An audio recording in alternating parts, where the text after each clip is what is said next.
अस्सलामुअलैकुम view students. आज मैं अपनी दूसरी वीडियो MGT 211 की वीडियो आपके साथ शेयर करूंगा और रिमेनिंग लेक्चर्स 9 से लेकर 18 में जो भी इम्पोर्टेंट लेक्चर हुए वो आपसे डिस्कस करूंगा। बीच में एक दो अगर छूट भी गए तो उसको आपने नहीं देखना, जो मैं बताऊंगा वही आपने करने हैं, क्योंकि कॉन्सेप्चुअल पेपर है। 1 घंटे का पेपर है, 60 मिनट का पेपर है, 38 नंबर हैं। 2 क्वेश्चन करने हैं आपने, 2-2, 3 वाले 2 और 6 वाले और 5 वाले 2।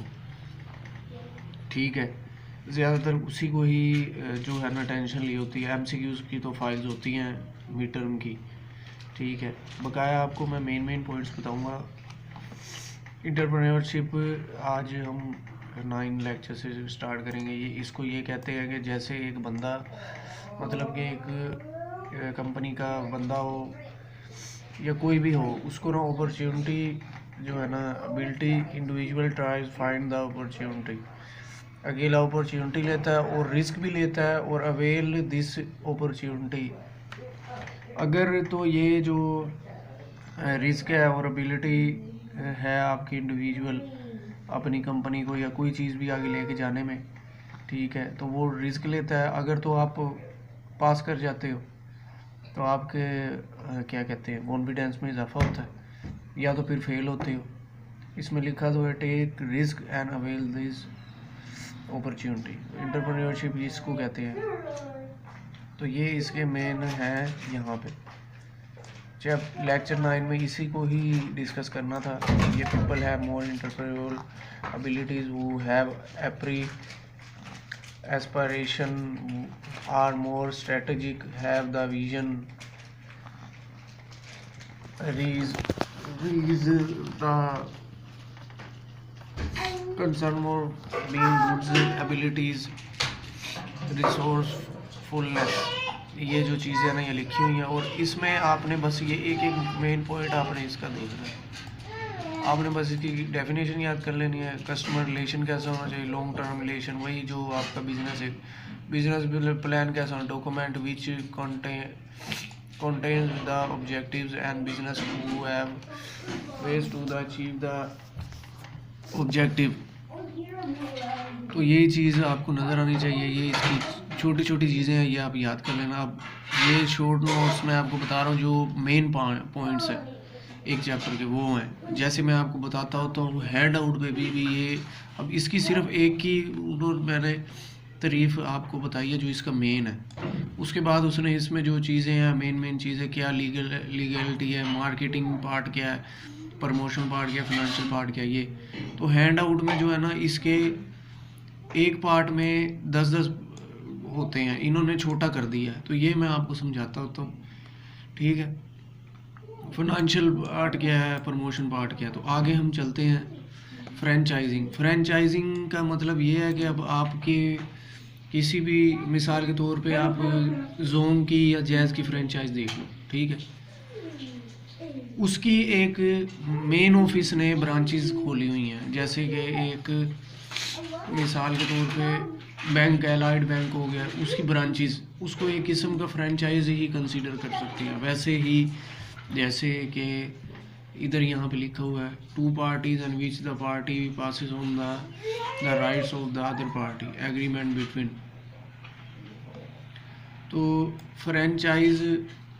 फ्रेंचाइजर और फ्रेंचाइज, ये फ्रेंचाइज का ये होता है कि अब आपने एक कंपनी है जैज़ की, उसके साथ जाके मुआहदा किया है कि मैं ना अपनी जैज़ की फ्रेंचाइज खोलना चाहता हूँ। आप जैज़ में 5-6 साल से काम करते हैं, तो आपको एक्सपीरियंस आ गया, आपने कहा मैं फ्रेंचाइज़र बनना चाहता हूँ। उसमें फिर आप एक या दो बंदे भी जो है ना, वो 2 बंदे भी जो है ना एग्रीमेंट के तहत जो है ना वो फ्रेंचाइज खोल सकते हैं। 2 party विच पार्टी, इसकी मेन वही है कि फ्रेंचाइज का मीनिंग क्या है, इसको आप छोड़ दें कि एक कंपनी है, उसने कोई एक अपना पार्ट जो है ना आगे खोल दिया। मतलब कि अब जैज़ की फ्रेंचाइज है कचहरी चौक पे मुल्तान में, उसका पार्ट एक रशीदाबाद है, एक चौक कुम्हारा है। तो उसके जो ओनर हैं तो उसको फ्रेंचाइजिंग और फ्रेंचाइज़र, ये देखिए, फ्रेंचाइज और फ्रेंचाइज़र, पार्टीज और फ्रेंचाइज, ये franchise is one who sells the rights of franchise. ठीक है, हैंड आउट में इसकी तारीफ लिखी हुई है, लेकिन इसमें शॉर्ट ही बताना उन्होंने, क्योंकि आपका टाइम जो है ना वो करना है। तो ये समझ लें कि किसी का एक पार्ट हो तो उसे फ्रेंचाइज के तौर में देखा जाता है। ये वाली डेफिनेशन नहीं है जो मैंने बताई है वो।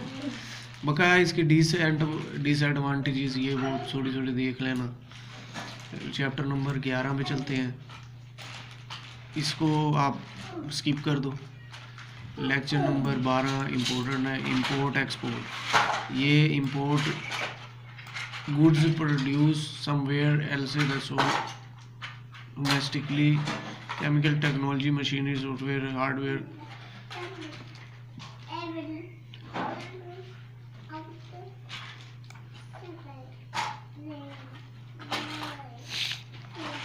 इंपोर्ट जो है ये आप अदर कंट्री से जो है ना परचेज करते हो, इंपोर्ट उसे कहते हैं।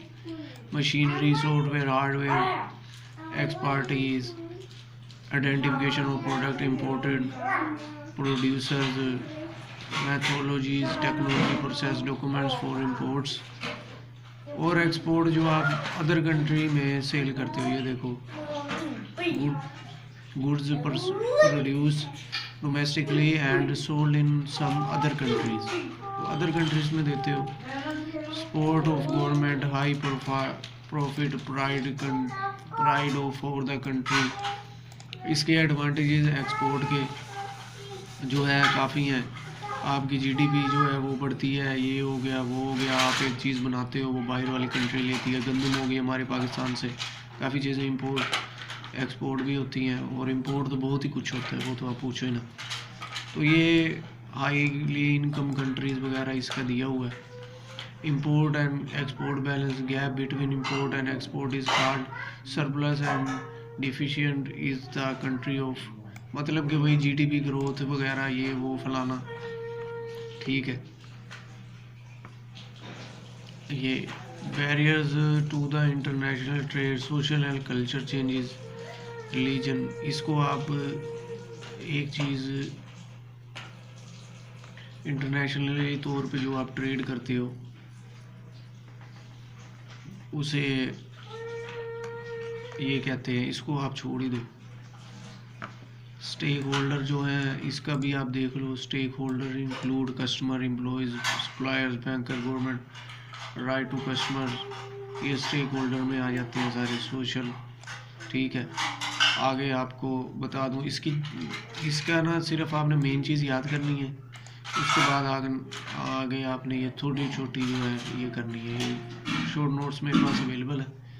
ठीक है, marginal skills, concept skills, ability, planning and organising stage, मतलब कि ये एक एबिलिटी हो आपकी, think at planning and organisation stage.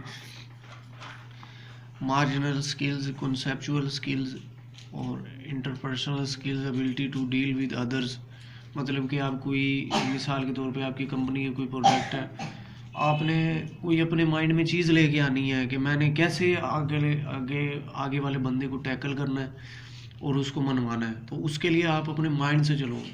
तो ये सारी जो है ना ये मार्जिनल स्किल्स में ये लेक्चर नंबर 15 में आ जाता है। ठीक है, तो technical skills, knowledge and process and operations, goals, destination where company wants to reach, मतलब कि आपकी अब प्रोडक्ट बिक रही है तो उसके हिसाब से फिर कंपनी को काफ़ी सारी चीज़ें जो है डेस्टिनेशन जो अचीव हो जाता है, रीच हो जाता है। तो उसमें ये strategy, set the plans of long term orientations. ठीक है, अब आगे हम चलते हैं lecture number 16, human resource planning. Human resource planning का यही एक मैं आपको ह्यूमन रिसोर्स मैनेजमेंट का एक सब्जेक्ट है MGT 501, उसमें भी मैंने मेरा लेक्चर लगा हुआ है। ह्यूमन रिसोर्स प्लानिंग का ये है कि सब human resource planning, human resource demand and supply in the market, what is the condition of human resource supply in the market. ये इसमें ये बता रहा है कि क्या कंडीशन है सप्लाई जो हम करते हैं मार्केट में, इंटरनल सोर्स, एक्सटर्नल सोर्स। ये वाला जो चैप्टर है ये आपने याद करना। ठीक है, इंटरनल सोर्स एक्सटर्नल सोर्स पे इधर आपको बताया नहीं है, लेकिन आप हैंड आउट से बेशक देख लेना ये दो चीज़ें और इसका ये। और वैसे ह्यूमन रिसोर्स मैनेजमेंट की आपको डेफिनेशन बता दूं कि एक कंपनी है वो अपने काम में लगे हुए हैं प्रॉफिट अर्न करने के लिए, सब अपने अपने काम में लगे हैं, उसको कहते हैं ह्यूमन रिसोर्स मैनेजमेंट। ये है ह्यूमन रिसोर्स प्लानिंग, मतलब कि हमारा बाहर जो चीज़ है उसको क्या, उसकी market, what condition of the resource supply in the market. तो जो सोर्स है वो इंटरनल एक्सटर्नल यहाँ पे लिखे हुए हैं, लेकिन इन्होंने यहाँ पे मेंशन नहीं किया हुआ जिसने भी हैंडआउट बनाया है। ठीक है, इसका फिर आप वहाँ पे देख लेना, यहाँ पे अगर है तो देख लेना, नज़र आए तो, नहीं है फिर ये सारा कुछ फैसिलिटी ये वो सब कुछ आ जाता है। Infrastructure for test, space, proper temperature, quantity, evolution of test, interview, job के हवाले से है, जॉब इंटरव्यू, जो आप जॉब के लिए जाते हो उस हवाले से यहाँ पे गाइड किया हुआ है। Infrastructure for test, space, proper temperature, nouns, interview, any variable instruction is called interview. Interview की डेफिनेशन है job interview, a method of selection, मतलब कि आपको selection which is the candidate. Job interview के लिए आप जाते हो तो ये जॉब इंटरव्यू की डेफिनेशन है जो होता है जॉब इंटरव्यू का, आपको भी पता होगा, आप करते भी होंगे जो पढ़ भी रहे हैं। ठीक है, फाइनल चैप्टर की तरफ बढ़ते हैं, 18 की तरफ। Individual incentives, employees are period for good performance on job, good performance during training. अच्छा, ये इसमें ये बता रहा है कि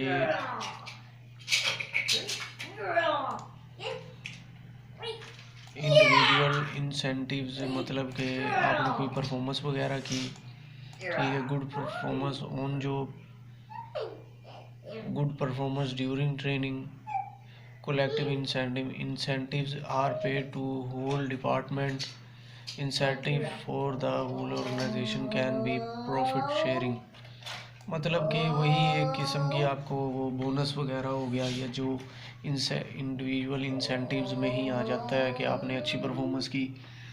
कोई मतलब कि एक टीम है, उसमें एक टीम को टास्क दिया गया है, या तो आप का एक बंदे ने अगर परफॉर्मेंस की है, ठीक है, अच्छी, तो उसको फिर जो इंसेंटिव मिलता है कंपनी की तरफ से, इसका यही इंडिविजुअल इंसेंटिव का यही है।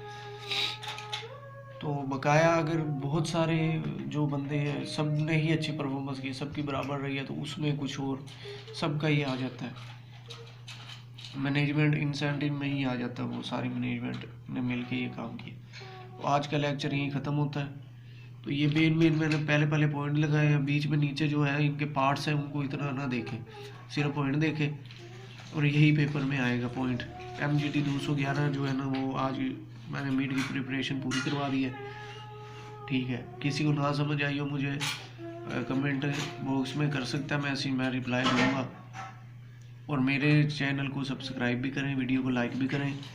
आगे ये मिड की वजह से मैंने अभी चैनल अपना शुरू किया है 28-29 को नवंबर को, तो इस वजह से मेरा अभी काफ़ी सारी तैयारी रहती है कि इसको आगे मैंने अपग्रेड करना है, और भी चीज़ें सब CS एजुकेशन, इंग्लिश, VU का 80% जो क्या कहते हैं प्रोग्राम्स हैं उनकी मैंने वीडियोस डालनी है।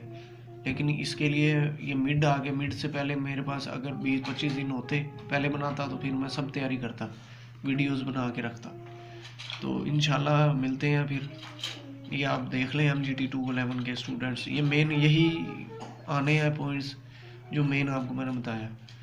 अगर ना आए तो आप कह देना कि सर नीचे खुरम भाई ये जो है ना नहीं आए पेपर में ऐसे, लेकिन चीज़ तो उन्होंने अपनी यही पूछी है ना, इसमें क्या होता, फिर उसी टॉपिक को लेके आगे चलते, इसमें क्या क्या क्या इसमें वो है, आइए इसके MCQs आ सकते हैं। ठीक है।